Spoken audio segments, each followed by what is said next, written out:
आज हम लोग आपकी कक्षा 12 में कवि जगन्नाथ दास रत्नाकर जी द्वारा रचित उद्धव प्रसंग के 8वें पद्यांश का संदर्भ, प्रसंग, व्याख्या और काव्य सौंदर्य लिखना सीखेंगे।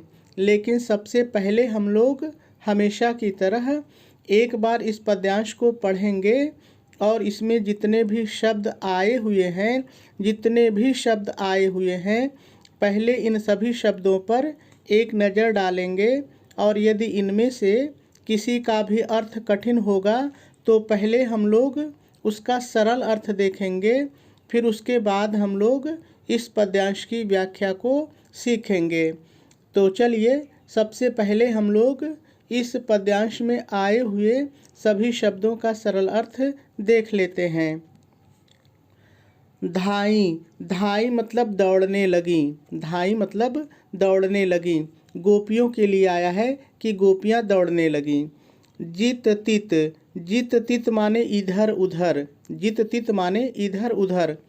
तय, तय माने तो या तब, दोनों होता है, जो भी आपको अच्छा लगे एक लेकर के व्याख्या कर लीजिए। विदाई हेत, विदाई हेत माने विदाई के समय। विदाई हेत माने विदाई के समय। किसकी विदाई? उद्धव की। तो ये नाम है, ऐसे ही रहेगा उद्धव की। गोपी, गोपी को आप बदल करके गोपियाँ कह सकते हैं, गोपियाँ। भरी, भरी मतलब भरी हुई हैं। भरी मतलब भरी हुई हैं। किससे भरी हुई हैं? आरती, आरती माने दुख से। आरती माने दुख से। संभारती न, संभारती न का मतलब नहीं संभाल पा रही हैं, अर्थात नहीं ले पा रही हैं। क्या नहीं संभाल पा रही हैं? क्या नहीं ले पा रही हैं? सांसुरी, सांसुरी मतलब सांस को। सांसुरी मतलब सांस को, जो हम लोग सांस लेते हैं वही सांस को। कहे, कहे माने कहते हैं। कहे माने कहते हैं। कौन कहते हैं? रत्नाकर, कवि रत्नाकर। नाम है तो ऐसे ही रहेगा।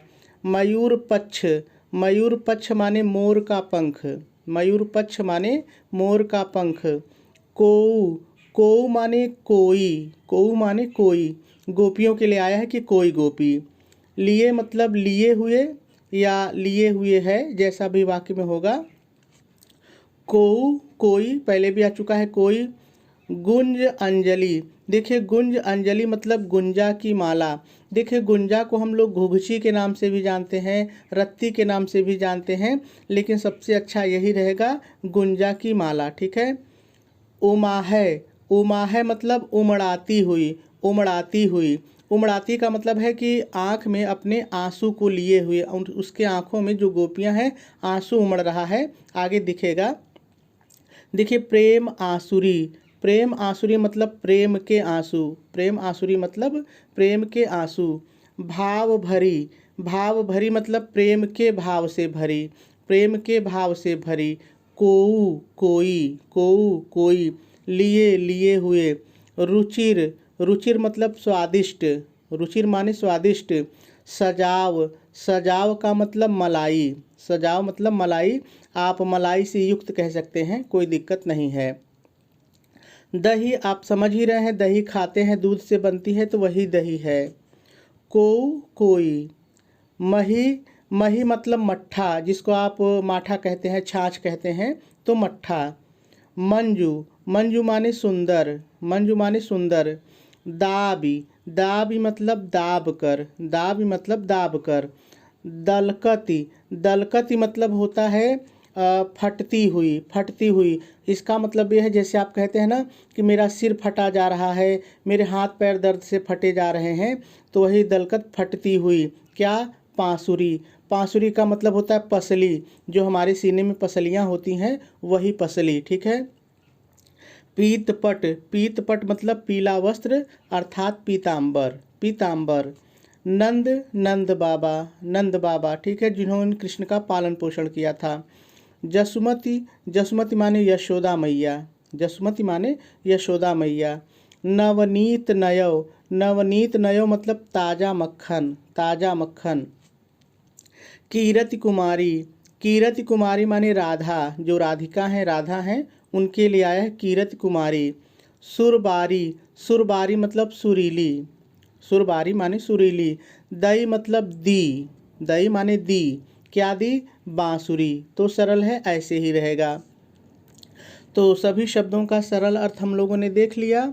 अब हम लोगों को इस पद्यांश की व्याख्या सीखनी है, लेकिन इसकी व्याख्या को सीखने से पहले हम लोग थोड़ा सा पहले इसका संदर्भ और प्रसंग लिख लेते हैं, फिर उसके बाद हम लोग इसकी व्याख्या को सीखेंगे। तो चलिए सबसे पहले हम लोग इसका संदर्भ लिख लेते हैं।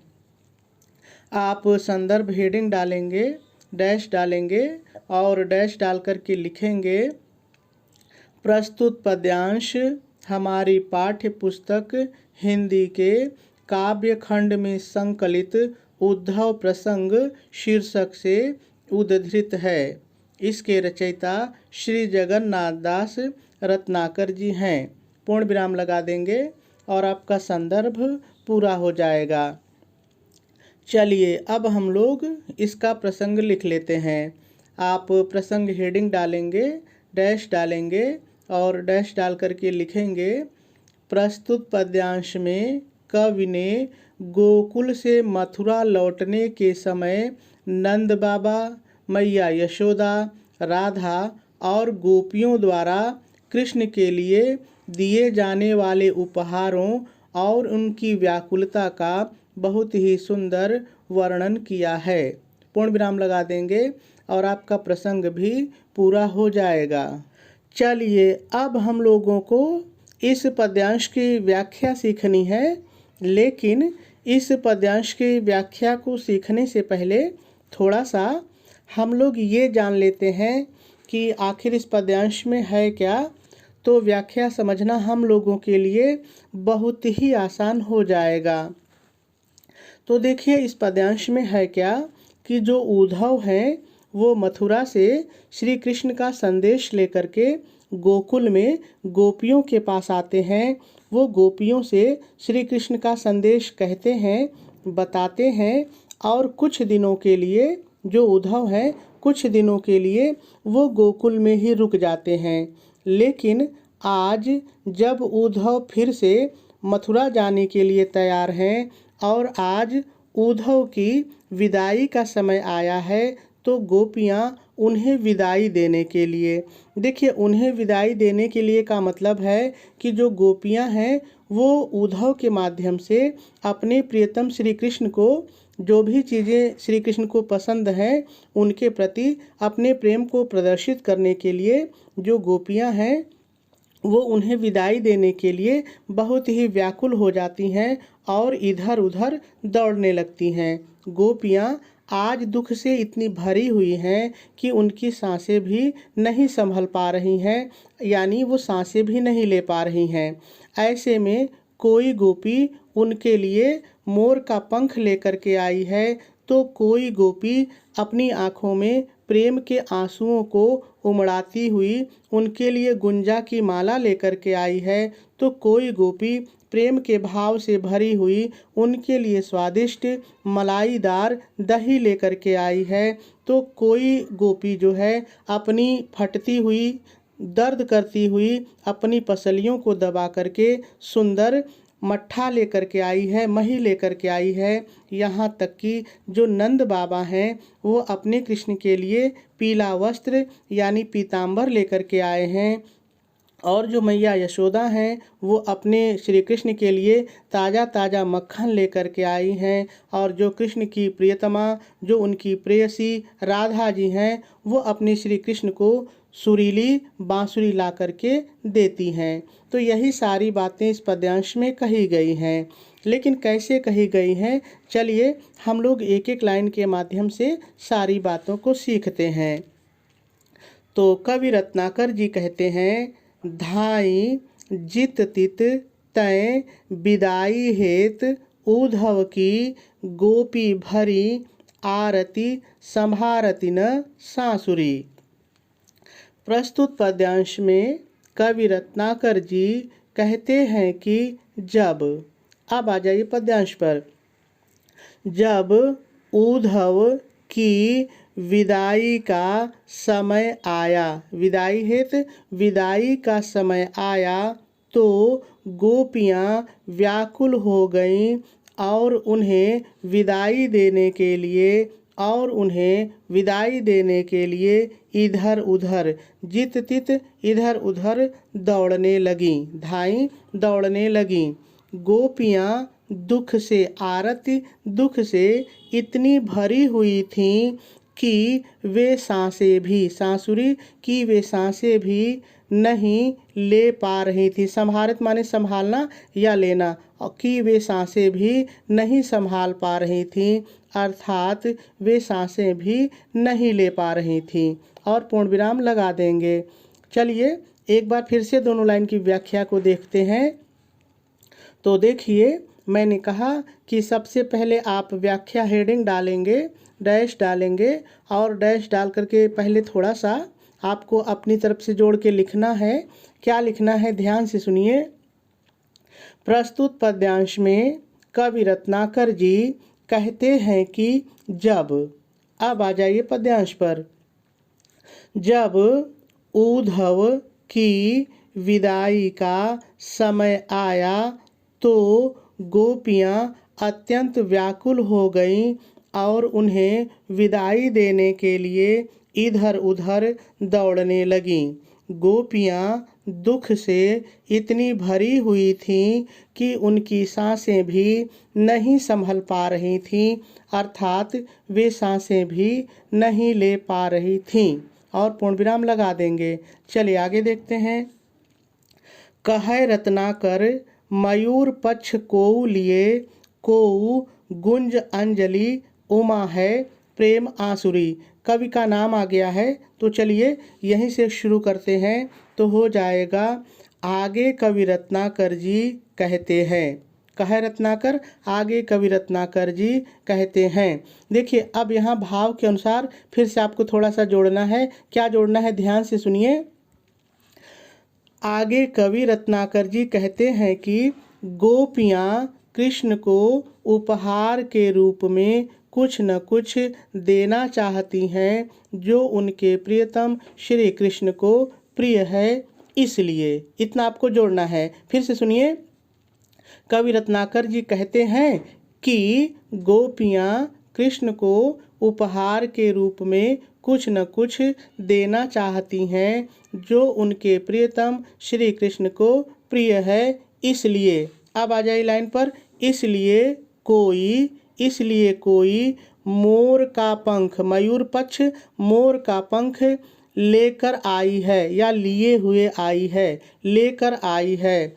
और कोई अपनी आँखों को, अपने से जोड़िए, अपनी आँखों को प्रेम के आंसुओं से, प्रेम आसुरी, प्रेम के आंसुओं से उमड़ाती हुई, उमा है, उमड़ाती हुई गुंजा की माला लेकर आई है। और पूर्ण विराम लगा देंगे। चलिए एक बार फिर से दोनों लाइन की व्याख्या को देखते हैं।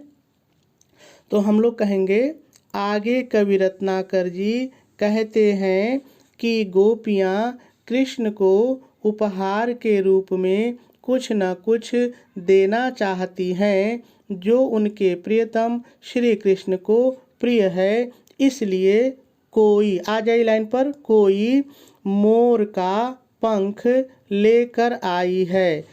और कोई अपनी आँखों को प्रेम के आंसुओं से उमड़ाती हुई गुंजा की माला, अंजलि, गुंजा की माला लेकर आई है। और पूर्ण विराम लगा देंगे। चलिए आगे देखिए।